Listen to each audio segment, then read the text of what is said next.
છેલ્લા 3 દાયકાથી ભારતીય જનતા પાર્ટીનું શાસન ચાલે છે અને હવે તો ડબલ એન્જિનની સરકાર છે. કર્મચારીઓને કર્મયોગી નામ તો આપવામાં આવે છે, પણ ગુજરાતમાં ફિક્સ પે, કોન્ટ્રાક્ટ ને આઉટસોર્સિંગના નામે યુવા પેઢીનું મોટા પ્રમાણમાં શોષણ આ ડબલ એન્જિનની સરકાર કરી રહી છે.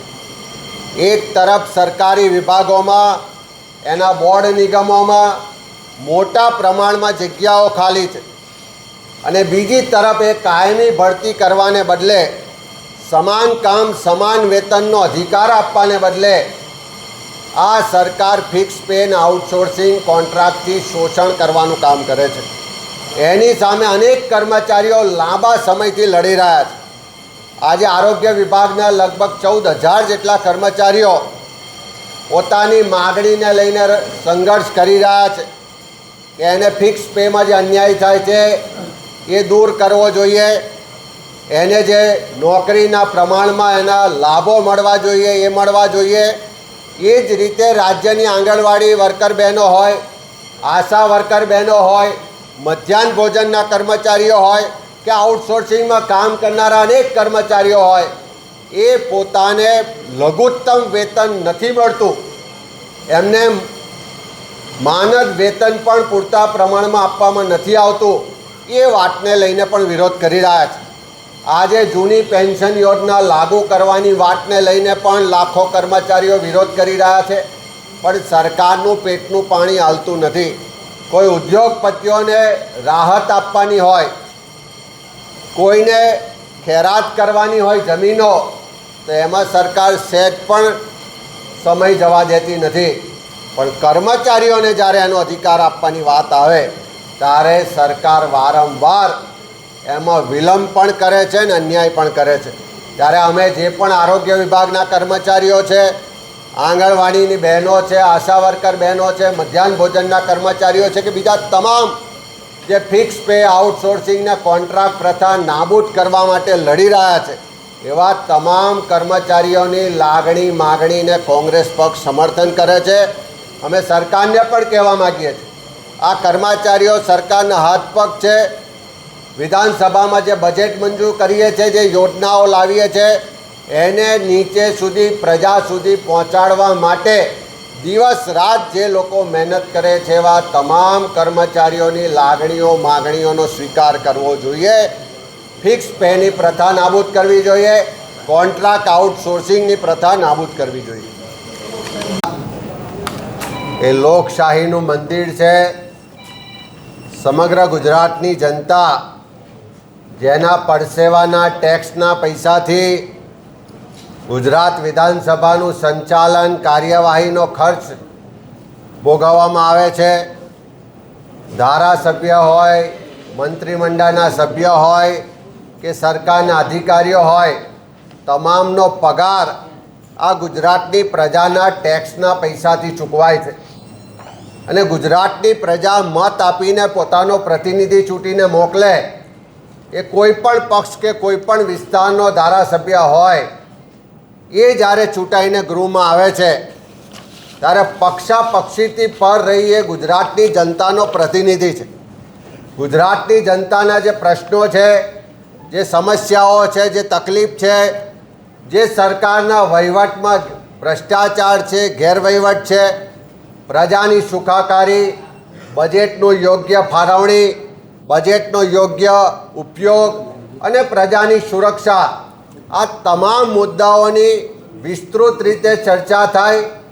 દરેક પ્રજાનો ચૂંટાયેલો પ્રતિનિધિ પોતાની વાત રજૂ કરી શકે, જનતાનો અવાજ વિધાનસભાના માધ્યમથી રજૂ થાય, એ મૂળ લોકશાહીનો ઉદ્દેશ છે.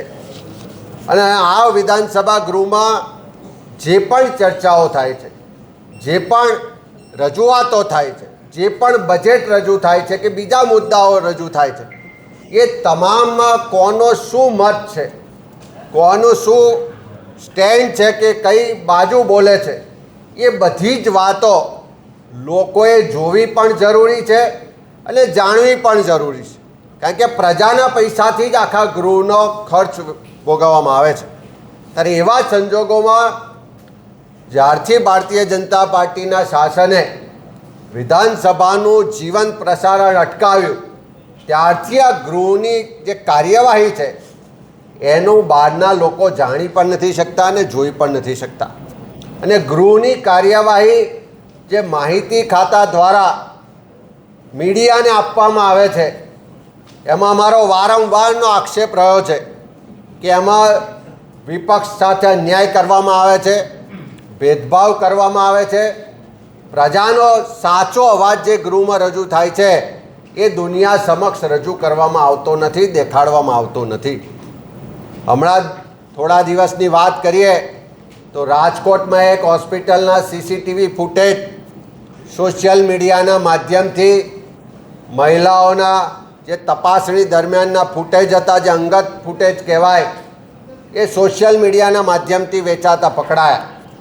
અને એ બાબતની ચિંતા કરી લોકોની જે પ્રાઇવેટ લાઈફ છે, પ્રાઇવસી છે, એ આ ગુજરાતમાં સલામત નથી એની ચિંતા કરીને કોંગ્રેસ પક્ષ દ્વારા 116ની નોટિસ લાવવામાં આવી હતી. એના પર જે વિસ્તૃત ચર્ચા થઈ, લોકોનો ભય, લોકોની તકલીફ, લોકોની ફરિયાદ કોંગ્રેસ પક્ષ તરફથી રજૂ કરવામાં આવી, પણ એનો એક પણ ફૂટેજ આ ગૃહની બહાર આપવામાં ના આવ્યો.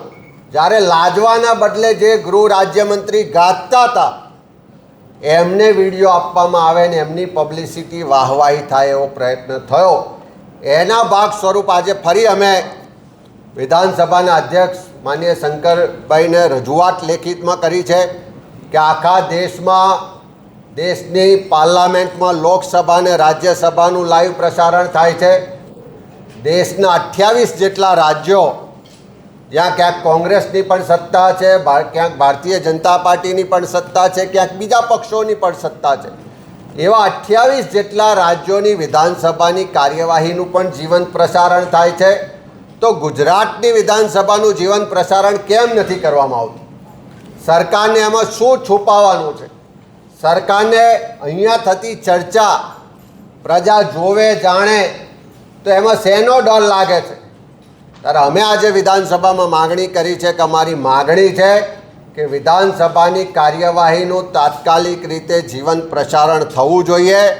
જે પણ 182 સભ્યો પોતાની વાત અહીંયા રજૂ કરે છે, ચર્ચામાં ભાગ લે છે, એના વિડીયો તમામ સભ્યોને ઉપલબ્ધ કરાવવા જોઈએ અને દુનિયામાં ગુજરાતના લોકોને પણ ખબર પડે કે અમે જે ટેક્સના પૈસા આપીએ છીએ, અમે જે પ્રજાનો પ્રતિનિધિ ચૂંટીને મોકલીએ છીએ, એ અમારા માટે ત્યાં જઈને બોલે છે કે કેમ, અમારા પ્રશ્નોને વાચા આપે છે કે કેમ, પ્રજાનો અવાજ ત્યાં ગૃહમાં બુલંદીથી રજૂ થાય છે કે કેમ, એ વાતો ગુજરાતના લોકો જોઈ જાણી શકે એટલા માટે માગણી કરી છે કે વિધાનસભાની કાર્યવાહીનું જીવંત પ્રસારણ થવું જોઈએ. જે વિપક્ષ સાથે ભેદભાવ થઈને વિડીયો ફૂટેજ નથી અપાતા એના બદલે તમામ 182 ધારાસભ્યોના પોતાના પ્રવચનના ચર્ચામાં જે ભાગ લીધો હોય એના વિડીયો ફૂટેજ આપવામાં આવે એવી અમે માગણી કરીએ છીએ. અને સરકારને પણ કહેવા માગીએ છીએ, જો તમારામાં હિંમત હોય, તમે પારદર્શક રીતે વહીવટ કરતા હોય, તમારા મનમાં જો કોઈ ખોટ ના હોય, તો તાત્કાલિક ગૃહની કાર્યવાહીનું જીવંત પ્રસારણ કરાવો, જેથી ગુજરાતની જનતાને ખબર પડે કે ગુજરાતનો એમનો ચૂંટેલો પ્રતિનિધિ ગૃહમાં જઈને કોની માટે ચર્ચા કરે છે, કોના માટે બોલે છે, કયા પ્રશ્નો ઉઠાવે છે, જેથી દૂધનું દૂધ અને પાણીનું પાણી થઈ શકે. એટલા માટે વિધાનસભાની કાર્યવાહીની જીવંત પ્રસારણની માગણી કરીએ છીએ.